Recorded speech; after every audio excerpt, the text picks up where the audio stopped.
up, everybody? So I decided that I would recap Young and Pregnant. With ratings being in the crapper, I don't know, maybe you guys will see this and spark interest in the show. I don't damn know. Anyway, on last week's episode, we saw that Stephan magically popped up because MTV cameras were around. And now he wants to be in his son Isaiah's life. And Kayla and Luke are like, hell no. So his birthday just passed by and Kayla meets with her friend to discuss what happened at the party. So her friend is like, oh, wow, how was Isaiah's party? And she's like, well, Stephan's friend showed up and dropped a gift off in the name of Stephan or whatever. The friend's name is Ray, so he comes over, he drops a present, and Kayla's like, it was just weird because he hasn't seen or heard from Isaiah in over a year. So a year has passed and you haven't even seen if your son is still breathing. It's literally crazy. So Kayla is like, she's at peace and she doesn't want, Isaiah in the mix, and she does not want for Stephan to be popping in and out of their lives sporadically, just like, hey, what's up? So then Stephan goes to meet with his friend that actually met with Kayla last week. And the friend is like, oh, I got some tea for you. Luke was pissed off. He was like, yeah, Isaiah's my son now. Tell Stephan if you want anything to do with Isaiah, he got to come through me and don't disrespect me and don't show up to my house. And he was just, laying it on thick, kind of embellishing what Big Luke said last week. However, Stephan was like, yeah, well, you know what? He can have that husband role, that boyfriend role, but that daddy role is mine. And I'm coming full force and they're going to feel me. Everybody going to see. And he's sitting up here shaking his head and acting like he's King Kong or something while his friend is telling him this tea. And I'm just like, what? And so the friend is like, yeah, they just acting like you don't do nothing. He don't. He hasn't even checked on his son in over a year. He doesn't know what this guy would look like if it wasn't for social media.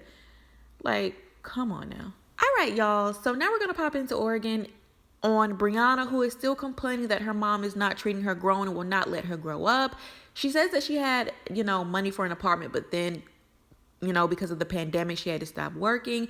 And she's been staying overnight, sometimes going into weeks with her new friend, Ashley, and Ashley's husband, and Ashley's 5 kids. Now, when I heard this last week, I thought this was strange. And this week it's even stranger because Ashley, the friend, is just like, yeah, I don't know why your mom would have a problem with you staying over here for weeks at a time.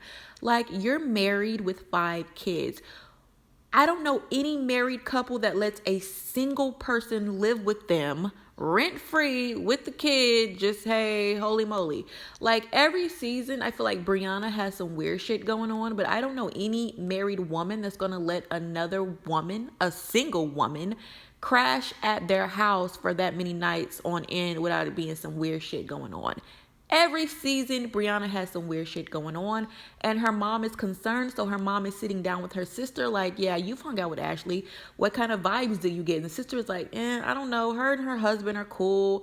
But then the mom is like, Brianna has these codependent tendencies, and I can tell. Because maybe Ashley wants to say, it's time for you to leave, but she doesn't know how. Maybe Ashley likes her at the house. Maybe they're doing some funny business. I don't know. The whole situation just was a little weird to me. She keeps saying how Ashley saved her life and she didn't have nobody to talk to but Ashley. And it's just giving off these weird vibes. And I'm like, go home, Brianna. Like, child. Anyway, we go to Virginia where Kaya is still being delusional about Tiaja. But whatever, she gets on the phone with her baby daddy and says that, she got into yet another fight with his mother, so she really doesn't want to deal with his mother, and she shouldn't have to. I mean, they got into like a full out brawl at some fast food place, like on the first season that Kaya was on. She stood up and was like, it ain't my fault, your son nutted in me. I was like, go ahead, girl. But whatever, these two are not gonna work it out. So she doesn't want anything to do with the grandmother, her baby daddy's mom. So she's like, when you getting out of jail? Because I'm tired of doing this. He's like, I don't know. I'm up for parole. I don't think I'm up for parole. We just gonna check back in and see what's going on with these two later. So in Tennessee, Rachel is hard at work cooking an instant macaroni and cheese dinner for herself, her sister, and their kids. And she's basically saying that she's tired of living home with her mother because they butt heads and it's bad for her mental health. And she wants to move out. So when her sister comes over, she basically says, yes, I think that me and you should, get an apartment or a trailer because I can't deal with mom. And her sister's like, yeah, I know what you're saying. I can't deal with mom either. And these two used to butt heads all the time on social media and on the television show. But they claim they've gotten better now because her sister has finally gotten a job and Rachel babysits on the side. So they feel like they are established and have all this money to move out together and that it will not be a disaster. So we'll see. So this season on Young and Pregnant, there are 2 new girls, and checking in with the first new girl, Madison. She was from 16 and Pregnant. I did not watch her episode and I don't really know much about her, but she is from Arkansas and her baby's father, she really wants out of the picture. I think his name is Christian. She's talking to her friend about, how she contemplated abortion and everything because she did not want to be with this dude, but she could just not push herself to have an abortion because Christian does not do anything and she did not want to have his kid. She talks about how he is unmotivated. She kicked him out. She don't want nothing to do with him. She is doing all these hours at this pizza shop that she works at. And while we don't know much about Madison's story right now, I can tell you that this is what this franchise was made for, so people can see the actual struggles of a teen mom, not just the ones that are living off of teen mom money. So it's going to be interesting to see Madison's story this season. So heading back over to Kayla, she explains that she just thinks it's better for Stephan to stay out of Zay's life because Zay does not know him and the only father that he has ever known is Big Luke. So it pans over to Stephan. He's outside again and he's talking to his mom on the phone, the mom that clearly enables him. And he claims that life is great right now, except the fact that you have not seen your son in almost 2 years. So the mother's like, well, what you gonna do about it? And I used to take up for Kayla because Kayla told me that she did not want to be like her mama, and her mama kept them away from their daddy, just spilling all of Kayla tea that she probably told her in confidence. But the fact of the matter is, Kayla is only keeping her son away now because you're not finna pop in and out of my son's life as if you're like some kind of distant cousin. So Stephan's mom has an attitude per usual. She's like that she sent Zay some clothes and left a message for Kayla. And Kayla never got back with her and she wants to know what all that's about. So she wants to actually meet up with Kayla without Big Luke and without Stephan there. I guess they're going to iron out their differences. I don't know. And Stephan is like, all right, that ain't got nothing to do with me. Honestly, I just feel like she wants to meet with Kayla because Kayla refuses to meet with Stephan on camera right now because we all know why he's doing it. Money. Can't wait to see how this turns out. Not to mention, neither one of them even know how old the boy was turning. They keep saying that he's turning 4. Has that many years really elapsed in you guys' mind? Because Zay turned 3. He was only 2. And y'all keep saying that the boy is 4. This is why y'all don't need to be around him. Neither one of y'all even know his birthday or how old he is. So swinging things over to Brianna, her mom, and her sister are having a family dinner. And she tells her mom not to talk to her. Her mom goes upstairs. And then her and her sister start talking shit about her and saying they can't stand this about their mom. They can't stand that. And Brianna says, I really can't stand the fact that she says, I'm Brayden's step parent because she feels like she does a lot for Brianna and her grandson. They both say, yeah, we can't stand when she says that because in actuality, you are a single parent. They complain some more and she says, you know what, I just need to be financially stable and get the hell out of here. And if you have that much bad shit to say about your mom, then yes, you need to be financially stable and get the hell out of there and stop just talking about it and complaining about it 24/7 and shacking up with some married woman and her husband. I'm just saying, if y'all can't tell, Brianna is irritating me this season. So Kaya meets up with her friend Ashanti and they start talking about Tiaza. She's like, I don't think Tiaza's dealing with anybody else. And her friend is just like, yeah, until you have hardcore evidence, don't even bring it up. Don't cause no drama between y'all two. Then they start talking about Carla, and Kaya says that Carla, which is her baby daddy's mom, has not seen Amor, which is Kaya's baby. I just want you guys to keep up with these names, in over a year. And she says that She probably won't see the baby until her son gets out of jail, and nobody knows when that is going to be. Her friend is shocked and was like, well, is she really going to wait that long? And Kaya's like, well, she did call me last month to meet up, but I forgot about it, and I left her on red, and I left her on scene. So I guess, that's not going to happen because she said that she was done dealing with us. So poor Carla, I don't know if she really wants to see the baby or not. I don't know what's going on with this family. Hopefully they get it together. So checking back in with Madison, she sits down to talk to her friend Felicia, who is also a teen mom, and they start talking shit about Christian and the fact that he left and took his Xbox and his deodorant and nothing else, but she really wants to get rid of the rest of his crap, and if anything, she should pack his stuff and sit it on the front porch of whoever he lives with now. She claims that he only talks to her when he wants to argue, and then she proceeds to show this Snapchat message where Christian is trying to take up for himself, and he says that he's a good person and a good dad when Madison isn't being mean to him or putting him down. And it just seems like the same old BS that we probably would have found interesting back in the day had this been Amber Portwood or somebody else. But I think it's the fact that Madison is so new and nobody knows her that this is just kind of like bleh. I feel like a lot of people are fast forwarding her parts. Maybe I'll give her a chance. I don't know. It just seems kind of boring right now. So it zooms over to Rachel at her babysitting job, and she's saying, yeah, I get so tired of babysitting, but I got to get that money because I'm trying to move out. I don't know who let Rachel babysit their kids, but okay. She seems pretty good with kids. Who knows? But anyway, then later on, she's talking to her mom about moving in with her sister Mallory. They're sitting on the couch, and her mom is like, yeah, I think that's the dumbest idea you've ever had in your life because you and your sister can't get along. Your sister gonna say something to you, then you gonna pop off and punch her in the mouth. It'll never work. Somebody's gonna be stuck with the lease. Rachel's like, no, I'll get it in my name. It's not gonna be in Madison's name because, it's gonna be my shit, but we can go half on the rent if she wants to. So then she says, I'm going to move out. I'm grown. You don't own me, blah, blah, blah. And she starts talking about all the benefits she can get because she's a single, underprivileged mom. She's like, yeah, I can get food stamps. I can be a ward of the state.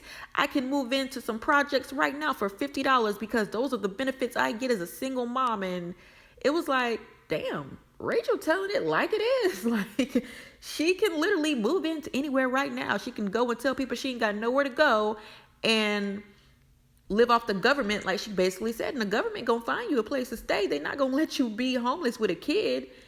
So if that's the way you want to live, Rachel never lied. She do got a couple benefits under her belt.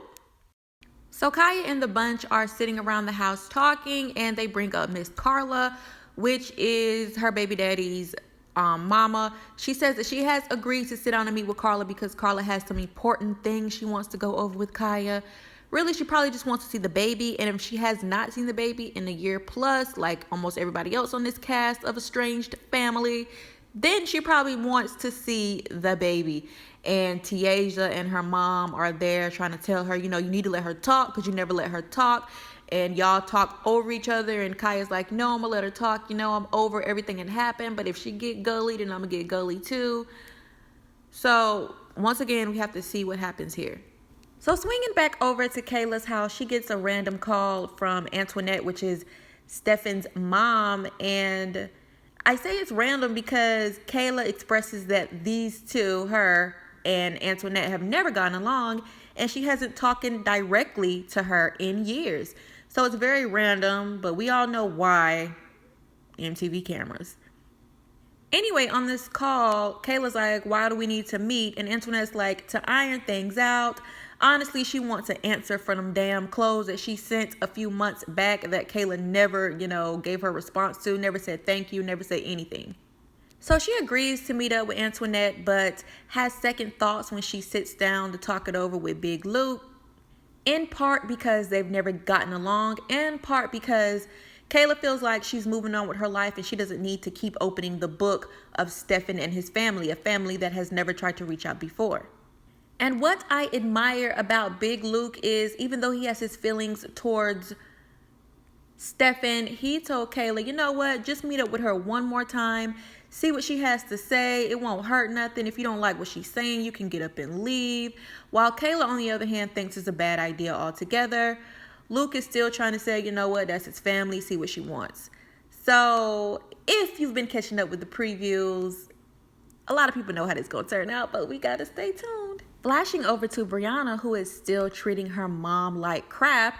They sit down in the park to talk about the living arrangements because Brianna was like, listen, we got to get something straight if we're going to live together. Don't get on my nerves and don't blah, blah, blah. So her mom is like, yeah, when you're at the house, you're just mean and you seem pissed off all the time. And Brianna says, you know, it could be that I'm depressed. I'm not working like I used to. I'm not getting any hours. Therefore, I'm not making any money. And COVID, and we're always stuck in the house with nothing to do. That's probably why my attitude has changed. When I'm with Ashley and her husband, they genuinely make me happy. Like, she actually said that. Like, they genuinely make me happy. And I'm just like, call her out for being weird, Mom. But of course, Mom is being very passive because Brianna has been mean as hell lately. She even refused to sit on the same bench as her mom and said, I don't like you right now. So she's pretty much on thin ice with her daughter and trying to, you know, steer of her bad side. So she's not even going to ask her about the weirdness of living with the married couple or staying with the married couple for hours and days on end. She keeps professing to her mom that she's an adult, and honestly, if you have to say you're an adult over and over and over again, look at what you're doing because you're probably not adulting. So heading back over to Madison's, her and her other teen mom friend Felicia get together to pack up her baby daddy Christian's things and throw them at whatever house he's living at now. So she brings over trash bags and petty enough glitter. So they pack all his things in the trash bag, where I think he had like one trash bag full of like some dirty clothes or something. And they sprinkle glitter all in it, shake the bag up. Ha ha ha, they having a real good kiki about this. Drive over to wherever he is staying at and throws the bag in the driveway and hauls ass. And I got a snapshot of Felicia's baby looking at an iPad, and the baby had to be at least 6 months or so already looking at an iPad. I just thought that was hilarious. Now, I think that was petty and a slightly mean because that glitter is going to take forever to get out, but you know, these are kids. So jumping back to Rachel, she is putting on some horrifying blue eyeshadow. I don't know. Her sister walks in with these purple streaks in her hair. She gets a compliment on her hair. Rachel says, yeah, I might do mine like that next. I don't know what this whole family is going through right now with the makeup and the hair. It's just a lot. Like, I don't know. But they talk about the apartment and how they want to move out and blah, blah, blah. But both of them say, you know, they can't afford it and they need their privacy because they want to entertain men and they don't want to sleep with their babies. And the only thing available was a 2-bedroom at the time, and neither one of them want to do that. Like I said, they want to entertain men and other people. So they agreed that now is not the best time for them to move out, and that if they do move out, they both need their own spaces, but they will visit each other all the time. So they're basically talking about some apartments or houses that they don't own at the moment, or they're not renting, they're not doing anything but going to stay put. They then start talking cash money shit about their mom. I don't know why everybody is so down on their mom this season, but they start talking about Big Steph and, you know, says that, you know, I got the DSS reports. I remember everything. Why you think mom had us taken away from her for 9 years? And then Mallory goes on to say, you know, yeah, she dropped me on my head when I was 2 years old. Like, the nerve of her to try to tell anybody anything. And I'm just like, sheesh. I would never get on television and talk about my mom. And I would never just talk about her, like, period, like that. Like, as bad as they're doing. Like, these young and pregnant stars showing their ass this season. So, on that note, you know, I'm going to get up on out of here. Depending on how this video does, I will make one next week. But the ending scene was Kayla driving to this terrible meeting with Stephan's mom, Antoinette, or Annette, as she said. I really don't know how you pronounce it. But if this video does well, I will pick right back up here next week because we all know what's going to happen next week. So tell me what you think.